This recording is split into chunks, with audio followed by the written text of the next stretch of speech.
After being forced back into the wealthy family, Victor had no choice but to fulfill the arranged marriage with me. However, his heart had always been with Emma, the fake heiress. Even the son I had given birth to after a difficult delivery followed her around, calling her mommy. On my 25th birthday, I sat alone at home, waiting. The night dragged on. And at midnight, as if on cue, Emma's social media post appeared in the photo. Victor was smearing cream on both her and our son's faces. The picture of happiness, as if they were a perfect little family. By dawn, I could no longer endure it. I packed my suitcase and left. Just before my flight took off, I received a call from Victor. His tone was angry, while our son could be heard in the background, whining about wanting the breakfast I had made. Calmly, I replied, "I'm leaving. Go over the documents and sign them." The documents in question were the divorce papers I had already signed. I thought to myself, they would both be much happier without me. Chapter 1. On my 25th birthday, I got up as usual to make breakfast. As I sent Victor and our son Lucas off, I hesitated for a long time before finally speaking up. "Today is my birthday. Can you and Lucas come home early?"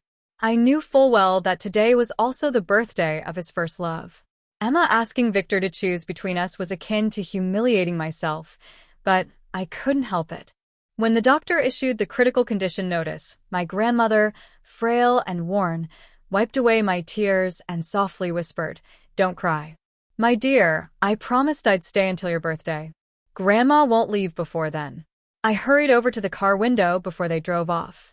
Standing just outside, I begged in a hoarse voice, "Just come back for dinner. That's all I'm asking." All I got in return were their identical cold in different faces. The next moment, the car sped away, leaving me standing frozen in place. It took a long time for me to come to my senses. They didn't explicitly refuse, which meant there was still hope. That afternoon, I went to the supermarket and bought all of Victor and Lucas's favorite foods. Afterward, I went to the hospital to pick up my grandmother by the time the food was laid out on the table. The sky had already darkened. My grandmother carefully took out the gift she had bought for Lucas from her bag, a limited edition toy race car. "Lucas should be here soon," she said, her eyes fixed on the door, eagerly waiting. I tried to persuade her to eat, but she stubbornly refused. Birthdays are meant to be spent together as a family. We can't start without them. From 7 p.m. to p.m., the food had gone cold and still. There was no sign of either father or son. I dialed Victor's number again. After countless rejections, the call was finally answered. The first thing that hit me was the sound of laughter and joy on the other end. "Do you need something?" Victor's voice was laced with impatience. I forced a bitter smile. "Grandma's here. Please come home and spend my birthday with me. Okay? I'm begging you, Victor." "Jessica, don't forget your place," he sneered. "Today is Emma's birthday. Don't ruin my night." Of course. Emma, the childhood sweetheart he grew up with. And I was nothing but the woman who came back and ruined her life. I stood there, frozen, staring out the glass door of the balcony, meeting my grandmother's worried gaze. How unfilial I must be, I thought. Even now, I'm still making her worry. "Come eat the cake. Victor, Emma's sweet, playful voice rang out on the other end of the line. "The first piece goes to our Lucas." Okay, then I heard my son's innocent voice. "Thank you, Aunt Emma. You're the best. I wish you were my mommy." My heart tightened, and it felt like a dull, suffocating pain wrapped around my insides. "Jessica," Victor's breath hitched, as if he wanted to say something more. But for me, it didn't seem necessary anymore. I quickly hung up, desperately trying to shut out everything from the other side of the line. I walked back into the living room and met my grandmother's concerned gaze. Weak and pale, I tried to explain. "Grandma, Victor is busy with work, and Lucas had an extra class at his tutoring school." She nodded slowly. As if she believed me, she gently pulled me down to sit with her. We sat across from each other, taking large bites of the birthday cake. The frosting was incredibly sweet, so sweet it made my chest feel tight and heavy. The soft light reflected off her silver hair, like a candle that was burning down to its final moments. "Jessica, you must smile. Be happy," she said with a tender voice. "You are Grandma's treasure." They. Her voice trailed off, and suddenly, she began coughing violently. In the next moment, the hand that had been gently resting on my cheek fell limp, as if the life had suddenly drained from her. Chapter 2. After Grandma was rushed into the emergency room, I was left sobbing uncontrollably, collapsing helplessly onto the chair in the hallway. Suddenly, my phone lit up with a notification from social media, Emma's latest edited video. On the screen, it was the perfect image of the happy family I had once dreamed of. Lucas's cheerful voice rang out, "Happy birthday, pretty sister." He leaned over and kissed Emma on the cheek. I instinctively reached up to touch my own face, unlike Emma's well-preserved, radiant appearance. My face, after giving birth to Lucas, was marked by nothing but age and exhaustion. The scene shifted, and there was Victor, a man who was always so serious. But now, his face was smeared with cake, and his eyes glimmered with affection and laughter. So, he wasn't always cold and distant. When Emma was the one beside him, he could be warm, gentle, and full of tenderness. An overwhelming wave of fatigue washed over me, like a rising tide swallowing everything in its path. I turned off the screen. The light above the emergency room remained on, a persistent glow that seemed never-ending. Tears blurred my vision, and at some point, I drifted off into a fitful sleep on the hard bench. In my dream, I was back to the year I was found. At 17, I was wearing shoes with holes in them. Trying desperately to hide my worn-out pride and dignity, 17-year-old Victor stood at the top of the stairs in a gray turtleneck sweater, looking like a prince. He looked at me in surprise, asked if I was cold, and led me into the living room. I followed behind him, my heart pounding like fireworks exploding in my chest. But then, Emma appeared, sobbing, and knelt before me. "Jessica, I'll give everything back to you," she cried. From that moment on, the only thing in Victor's eyes when he looked at me was disdain. "Ma'am, we did everything we could. I'm so sorry. You can go in and say your goodbyes now." The nurse's voice pulled me out of the dream. Chapter 3. From leaving the hospital to arriving at the crematorium. Everything felt unreal, like I was watching it all happen to someone else. It wasn't until they started pushing Grandma towards the cremation furnace that reality struck. The white cloth was lifted, and the flickering flames illuminated her pale face. It finally hit me, my only family. The one person who truly loved me was gone from this world.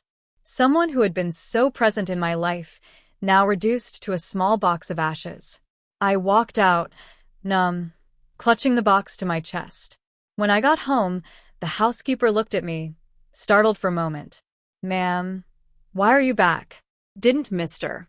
Victor say he was taking the young master on a trip?" I understood immediately. They had taken Emma with them on their little vacation. In the past, I would have lost control, screaming and calling to demand answers. But now I'm exhausted. I swiftly packed my things. Standing at the entrance of the villa, I turned back for one last look at the place I had called home for the past 6 years. Memories of my first night here with Victor came flooding back. It was our wedding night, but everything was ruined because of a phone call from Emma. Victor had been so anxious that he kicked me out of the car. On the phone, she had been crying, saying she'd been kidnapped. "Victor, I've already given you up to her. Why does my sister still do this to me?" I walked for hours in my high heels, alone, through desolate roads. By the time I reached home, my heels were bleeding profusely after finally taking a shower and readying myself for bed. Victor barged into the room, furious. It was the first time I had seen him so out of control, as if he was on the verge of losing something precious. His eyes were red, and he demanded answers. "Jessica, I told you that little Emma is my bottom line. How dare you hurt her?" He said Emma's hand was ruined and that she would never be able to paint again. That was the first time I saw him cry.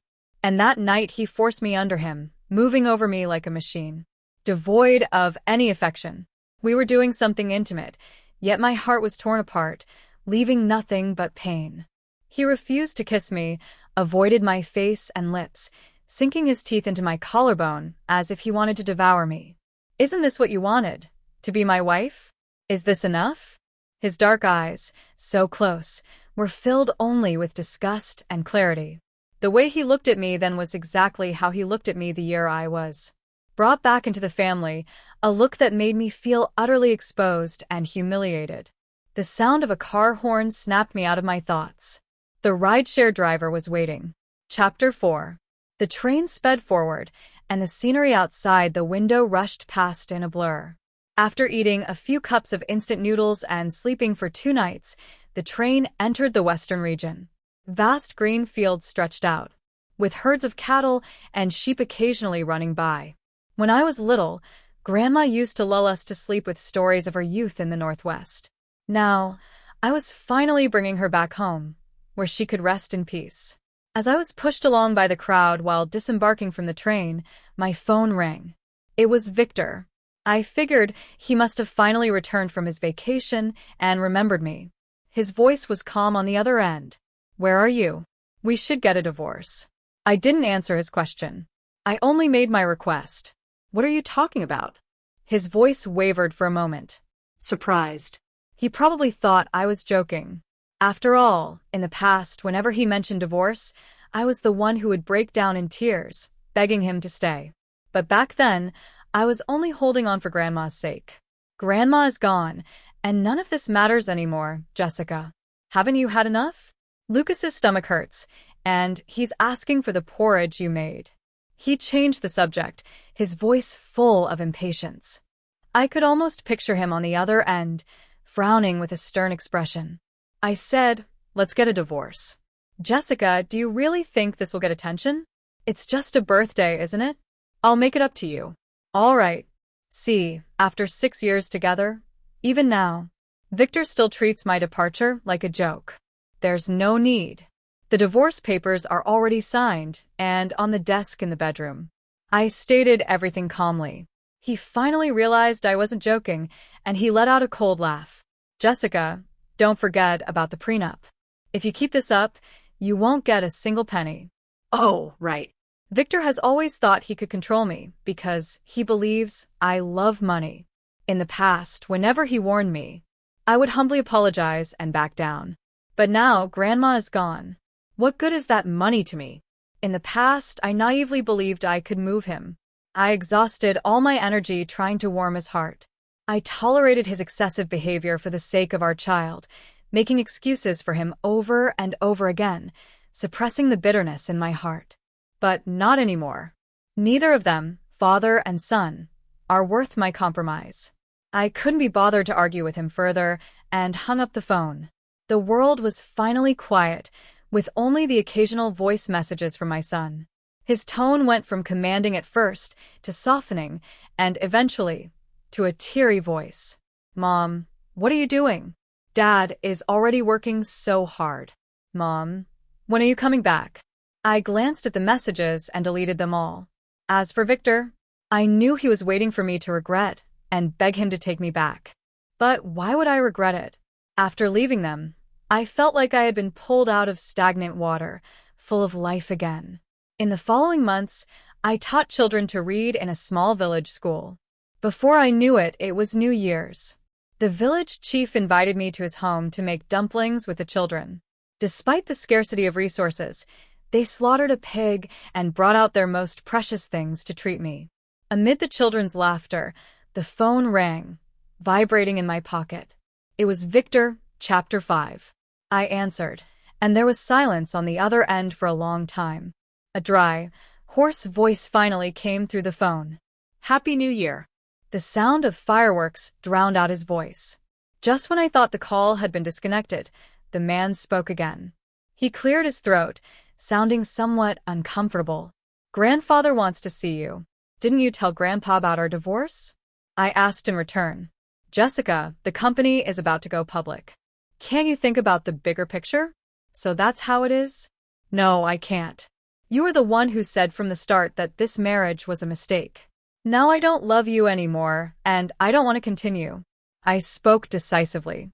6 years ago, A marriage contract bound Victor and me together. I should have realized from the start our marriage wasn't because he loved me. It was for the sake of family cooperation. And no matter how much favor Emma had, in Grandpa's eyes, she was still just an intruder. When the family needed me again, they came looking for me. I never wanted to get involved in anyone else's relationship, and I wanted to leave it all behind. But Grandma got sick and needed money, and my so-called biological father threatened and coerced me. The night before I left with Grandma, they drugged the milk I drank before bed. That was the night Victor and I ended up in bed together in a haze of confusion. Perhaps the memory stirred something in Victor, and his voice grew angry. Jessica. You. There was no need to continue this conversation any further. I was about to hang up when I heard Lucas's voice, nasally and urgent, calling Mom. His tone was rushed, filled with anxiety. Seeing that I didn't respond, he awkwardly added, "I'm sick." In the past, whenever he got sick, I would be frantic, staying up all night to care for him. But now I only responded with a flat "Oh." "Mom, when are you coming back?" Children can't hide their emotions well, and Lucas's voice began to quiver with tears. "Mom, why aren't you answering my messages? It's so cold out here." "Lucas, come inside," came Emma's concerned voice. So the divorce wasn't even finalized yet, and Emma was already spending New Year's at their house. The cold winter wind stung my face, making me want to go inside. "I won't bother you anymore." "Wait," Victor hurriedly explained. "She came on her own, so he's capable of giving explanations now. But before, when I agonized over these little details, Victor would just watch me fall apart, calling me a madwoman." "Mom, Dad, and I got you a birthday present." Lucas' innocent voice chimed in. "A birthday present? That was half a year ago. I found it while sorting through clothes, tucked inside Victor's suit jacket pocket. It was a necklace, encrusted with gemstones. I thought it was a surprise for me, so I pretended not to know, but I waited and waited. In the end, I only saw it worn around Emma's neck. Back then, perhaps I was heartbroken, wronged, and deeply saddened. But now, when I think back, it feels as if I'm just a bystander, completely at ease." As Lucas cried and complained, all I felt was irritation. First of all, I'm not your mom anymore. And secondly, if you're sick, there are doctors. Coming to me won't help. Chapter 6. Time flew by, and after the spring festival, the children returned to school, as usual. During the lunch break, I patiently braided the hair of each little girl, holding their hands and organizing them to go downstairs for lunch. "Teacher, what are we eating today?" "Today we're having—" Just as I reached the staircase, a voice stopped me. "Mom," it was Lucas. He had grown taller, but he no longer had that arrogant air about him. He just stared at me blankly. I chose to ignore the desperate longing in his eyes. Teacher. Who is he? Don't be silly. "She's our teacher, not your mom." A mischievous voice spread his arms wide, blocking Lucas from approaching. Perhaps Lucas had never been treated like this before. His eyes reddened as he looked at me, like a frightened little rabbit. I turned away and led the children downstairs.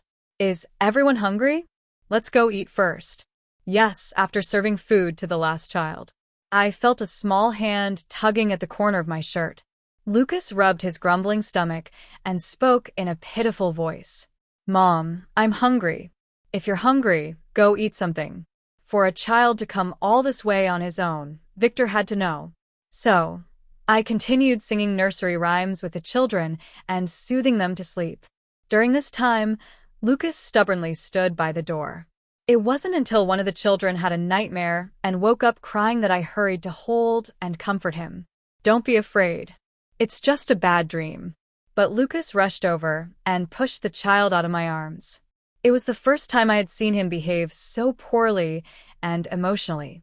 He had always been strictly taught, mature and smart, knowing how to please others in every way, behaving like a little adult. But he had always been cold and distant toward me. His mother. "I'm so hungry." Mom.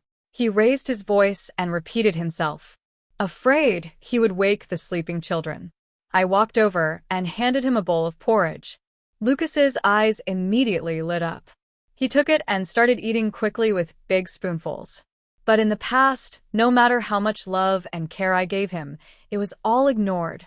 Lucas was born premature the night I had a difficult labor with him. Victor was abroad, attending an art exhibit with his first love, having almost lost him. I held my frail baby in my arms and swore to give him the best of everything. I learned all kinds of recipes just to make sure he had the right nutrition during his growth, no matter what I did. He would only eat a little. His face remained expressionless, neither liking or disliking it. Once he finished eating, I pulled him aside. "Why are you here? Does your family know?" He raised his eyes, nervously playing with his fingers, finally mumbling in a low voice. "The school is having a parent-teacher meeting, and a parent needs to attend. You should talk to your dad about that." I'm not your mom anymore, and I'm not obligated to attend. I squatted down to meet his gaze, and I could see the tears welling up in his eyes. After all, he was still a child, and he finally broke down crying. "Dad says he's busy. And am I not busy too? I gave up my entire career for this family." When Lucas first started elementary school, I went to attend a parent-teacher meeting.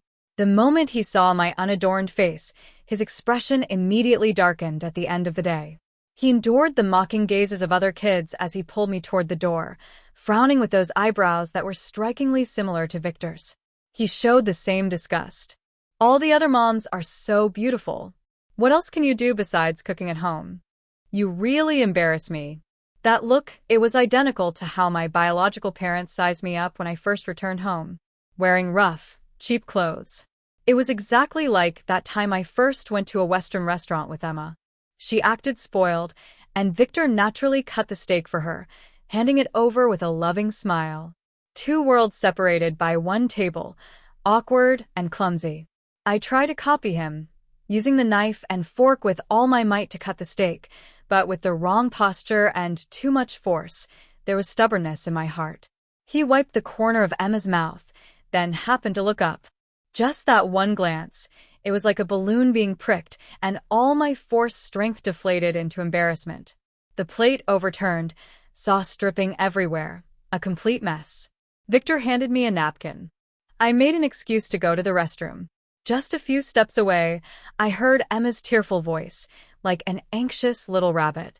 "Victor, are you going to be taken away by her too?" I instinctively froze in place. Victor's playful tone disappeared, and he made a serious promise. "Little Emma, I only love you." As for her, if it weren't for Grandpa's instructions, I nearly ran away in panic, because only by doing so, by not hearing those piercing words, could I pretend not to know. At 18, I was proud yet insecure, eager to please everyone, just hoping for a little love. At 25, when new life was born, my world began to revolve around Lucas. Now I live for myself. Chapter 7. Seeing that I didn't respond, Lucas went from crying loudly to silently shedding tears. When the lunch break ended, I continued teaching as usual. Lucas sat quietly in the last row, listening attentively. It's almost laughable. There was a time when I would tutor him. Back then, he would only coldly push me away. Dad said he'll hire a top school tutor for me. After the lesson, it was time for exercises. The children occasionally raised their hands to ask about their pinyin homework. Lucas raised his hand too, looking at me eagerly. I deliberately ignored him. He borrowed a notebook from someone else, holding his pencil tightly as he approached me. "Mom, I don't know how to do this." His poor acting was so obvious. It could be seen through at a glance. I didn't say anything and took the pencil, showing him how to do it on the paper. "Thank you, Mom." He smiled sweetly. When I looked up, I saw Victor. I didn't know how long he had been standing by the window. When he saw me, his lips parted slightly. I ignored him, pulled the curtains, and continued helping the children with their homework. By the time class was over in the evening, it had started to drizzle after sending each child home. The sky had already darkened. When I returned to the school, my colleague Luis handed me an umbrella with a smile. He and I were the only two teachers at the school. This was his 5th year here. "Let's walk together." I invited. "Jessica, you've worked hard. We were worried at first that you wouldn't adapt to this place." "Of course not. As your senior, I can't afford to fall behind you. When I first found out that Luis was my junior at university, I thought it was a funny coincidence. We joked and chatted along the way, and soon we arrived at the teacher's dormitory. Suddenly, Lucas ran under my umbrella. "Mom, you're back." Rain had soaked the hair on his forehead. After a full day of being bothered by him, I was tired. I didn't respond and turned my head inside. "Jessica, are you refusing to come back because of this pretty boy?" I turned around. Victor had just gotten out of the driver's seat and was standing in the rain. Luis looked uncomfortable because of Victor's words. I responded with a cold smile. "Do you think everyone's like you? Sneaking around with other women during their marriage?" Victor froze at my words, stunned. His emotions began to escalate. "You're really going to stay in the stump and abandon me and our son? Jessica, you have to explain yourself to me today." "All right." Some things indeed needed to be cleared up. Victor followed me into the dormitory. Father and son lived awkwardly around the cramped room, exhausted after a long day. I poured myself a glass of water just as I was about to drink it. A large hand gripped my wrist tightly. He used his free hand to shove his phone in front of me. It was a photo of Luis and me playing with the kids during class. The picture was taken recently when a journalist came to interview us. There was nothing inappropriate in the photo. And so? I looked at him as if he were an idiot. Victor, in a fit of rage, pinned me against the wall. "You mean I can only bring it up if I catch you two hugging? How fragile and suspicious he is." "Oh, so when it happens to him, it actually bothers him?" But when he and Emma were caught in close photos together, traveling intimately whenever I showed any discomfort, he would accuse me of overreacting and being dramatic. "Victor, after the divorce, we'll live our own lives. You won't meddle in mine, and I won't interfere in yours. Isn't this the freedom you wanted?"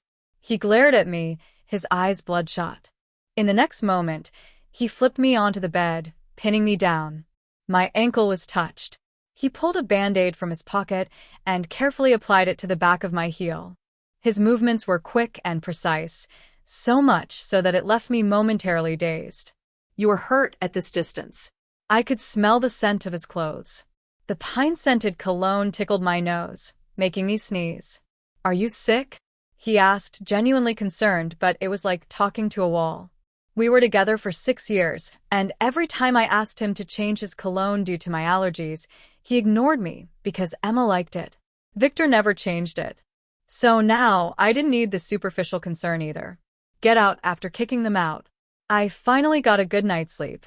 Chapter 8. For the next 2 weeks, Victor didn't leave. Sometimes he would sit in front of his laptop, working. One night, I heard a knock on my door again. "Mom, I'm scared of the thunder." It was Lucas. In the past, whenever it rained, I would hold him and soothe him to sleep. But this time, I ignored him. With Victor around, he would naturally take care of the child. But the next morning, when I opened the door, I found Lucas still standing there, holding his small pillow. When he saw me, he sniffled. After a few days here, Lucas was no longer the clean and tidy boy he used to be. His clothes were wrinkled, and there was dust on them. He looked utterly pitiful. I knelt down and told him, "Victor taught you this, didn't he? Playing the sympathy card won't work. Crying and whining won't get you anywhere. What would a child know if it wasn't for the adults suggesting it? How would he even think of doing this?" Furious, I dragged Lucas back to Victor because Victor's company sponsored the elementary school.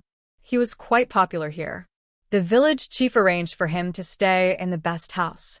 When I entered, the light bulb was on, casting a dim orange glow. Victor was on the phone. Frowning as if something wasn't going well when he saw us, he rubbed his temples and immediately hung up. "There's an issue at the company. Lucas will stay with you for now," I said bluntly. "Take care of your son, and don't let him bother me again." Lucas immediately started crying and throwing a fit when he heard my words, refusing to leave. "I used to feel sorry for you, but not anymore. Tears only matter to those who care about you in the end, Victor." Growing impatient, urged them into the car. I thought that would be the last I saw of them. But during class, I received a call from Victor's grandfather. He sounded anxious. "Jessica, has anything happened to Victor and Lucas? I heard there was a landslide." Grandpa had been kind to me, and his only beloved grandson was here. At this moment, I couldn't bring myself to tell him about the divorce. I simply reassured him, "Don't worry, Grandpa," out of gratitude for his kindness. I went to check on Victor. As soon as I stepped into the village clinic, I saw Victor lying on a stretcher. The moment he saw me, he tried to get up. Jessica, I knew you still cared about me. I pressed his shoulder down. "If you don't want to die, don't move." "Where's the doctor?" There was only one doctor, who was busy tending to other injured people. I grabbed some gauze and started bandaging the bleeding areas. "Are you a doctor?" someone asked curiously. "I got injured on the mountain once. My leg was almost broken, but I fixed it myself." Even the doctor was surprised. I joked with a smile. It happened during Victor's company retreat. After dropping my son off at kindergarten, I rushed over, only to see Emma sitting in the passenger seat. They were laughing about something funny. That whole day, I was stranded on the mountain, injured, when Victor arrived. The first person he carried on his back was Emma. His voice was filled with concern, overflowing with tenderness. "It's okay now. Don't be scared." He gently patted her back, comforting her. Emma cried out in pain. I stood quietly to the side, so quiet I was almost invisible. Victor seemed to only just notice my presence for a moment. He looked conflicted, but when he heard Emma's muffled groan, he quickly made a decision. "I'll carry her down first. Jessica, hang in there." He hurried down the mountain, never once looking back at me or noticing how pale I was from blood loss. Hang in there in his eyes. I was always the one to be abandoned. I didn't feel the same sense of hurt and grievance as before. Now the nurses around me were amused. I've never seen a patient so good at healing themselves. "You might just take my job," one joked. I casually responded to the doctor, remaining calm. Only Victor's face grew darker and darker. Finally, with a hoarse voice, he spoke. "You were hurt back then?" "I didn't know. I thought you weren't seriously injured." I cut him off. "It's all in the past. You asked me why I can't forgive you. I'll tell you now, every time you chose to abandon me." As I spoke, Victor's face turned whiter and whiter. Chapter 9. The family soon sent someone to pick up Victor. Lucas cried out, "Mom, come home with us." Of course. I had to go back to finalize the divorce. Since I couldn't communicate with Victor, I would speak with Grandpa instead. "Grandpa, it's time for this marriage between Victor and me to end. You know, a forced marriage will never be sweet." Hearing my words, Grandpa began coughing violently. "Jessica, did that boy do something wrong to you?" Grandpa immediately grabbed his cane, ready to strike him. "You little brat. Did you wrong her?" Victor knelt on the ground, silently taking each blow without saying a word. Watching the scene, I finally spoke. "Grandpa, I'm the one who wants to leave." I handed the bank book and card I had found to Victor, but he refused to take them. In the end, I placed them on the table. "This is the money you sent me all these years. I didn't spend it, and I never accepted your so-called compensation." Back then, Emma had taken my painting and entered it into a competition. Afraid I would expose her, Victor used his influence to send me abroad, perhaps as a way to keep me quiet. Over those years abroad, he transferred money to me every year. He stared at the card, looking stunned. "Then all these years, how did you?" "In those years in Paris, I worked 3 jobs a day, washing dishes. Doing anything I could, no matter how hard or poor it got. I never touched that money because once I did, it would mean accepting that so-called compensation. I wasn't wrong. And you know the truth better than anyone, don't you? You ruined me so terribly. What makes you think I would ever forgive you?" I hadn't intended to cry, but the surge of emotions made tears fall uncontrollably. Grandpa, just learning the truth, clutched his chest in distress. "You ungrateful brat. How could you destroy Jessica like this?" "I'm sorry." "I'll repay everything I owe you." Victor's voice choked with sobs, and he looked utterly pained. A few days later, I understood what he meant by repayment. Victor publicly exposed Emma's plagiarism to the media, with the evidence complete. She fell from a renowned artist in the industry to a notorious plagiarist overnight. Chapter 10. On the day I left the city, Emma found me. In the bright, spacious cafe, she had lost her usual radiance. I ordered 2 cups of coffee, and when the waiter brought them over, she smiled and pushed hers away. "I'm pregnant, and I'm afraid it's not good for the baby," she said. Unlike her usual arrogance, I saw a hint of anxiety and fear in her attempt to boast. "Oh, then I wish you and your family for happiness." The blessing slipped out of my mouth. This time it was genuine. But Emma's expression changed suddenly. Turning around, I saw that Victor had appeared behind me without me noticing. He picked up the steaming hot coffee and poured it over her head. It was the first time I had ever seen her so disheveled.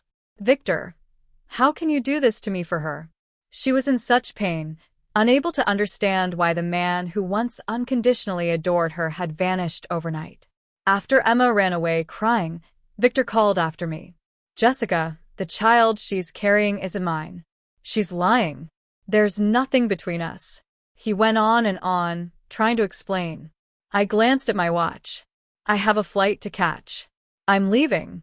You hate me so much that you have to leave." In that moment, his posture collapsed like the life had been drained out of him. "You're overthinking it. I don't love you, but I don't hate you either." I cut him off sarcastically and got into the car. Victor's car annoyingly trailed behind mine the whole way. When I was about to pass through security, I saw him standing at the departure gate with Lucas, frozen in place. A passerby asked to borrow a pen, and I casually handed one from my bag. "No need to return it." "Thank you."